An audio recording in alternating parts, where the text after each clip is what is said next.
I love that. I love that. But just to follow up and ask you just one more question in Yeah. regards to the "put your money where your mouth is" campaign. Many people might just hear you talk, but they don't understand actually the risk of being bold and doing a campaign that is telling the big people with the big money that, hey, you are putting your money in the wrong place, and you need to put it here, especially when it comes to Africa, because a lot of money goes to Africa annually. But I'm learning here from a post on Mama Hope's Instagram that only 1.2% of global philanthropic funding reaches the communities where where they're intended for. I think this is serious. Can you speak to that a little bit?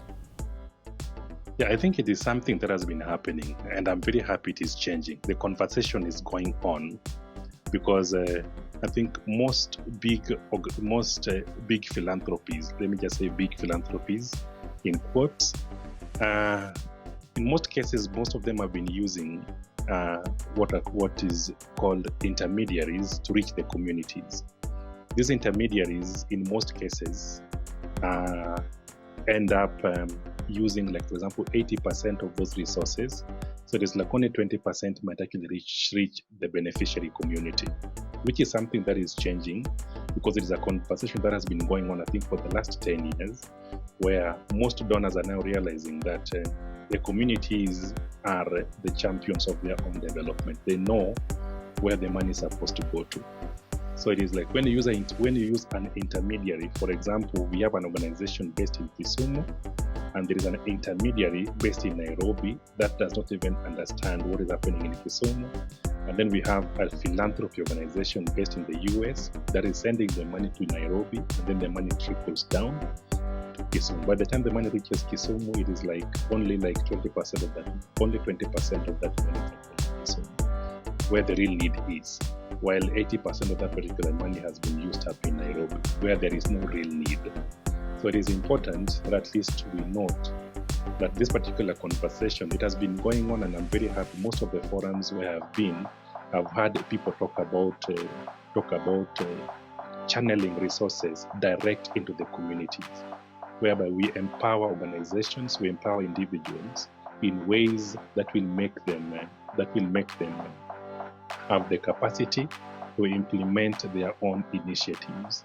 So you give them the money that they need, the resources that they need, so that they can actually direct that money to where it is needed most, rather than using intermediaries. So it is like when you talk about the big corporate donors, for example, I think it is something that they're doing. But I like the model that Mama Hope is using. Right. Mama Hope is not using. So I want us to talk about that, and I want us to use your own project as an example.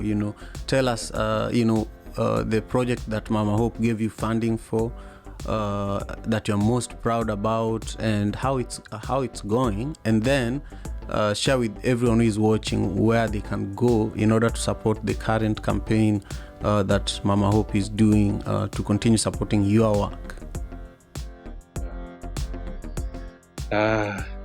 First of all, I think it is important to know that at least we have been working with Mama Hope since 2016 to date. So Mama Hope is one of our longest partners as OLPS.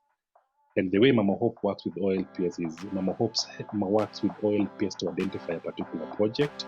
And then Mama Hope does not fund this particular project directly. Mama Hope supports the organization that, like OLPS, to raise extra income, so that this extra income, so that at least if Mama Hope gives OLPS an X amount of money, then maybe in the 1 or 2 years, Mama Hope expects this money to grow.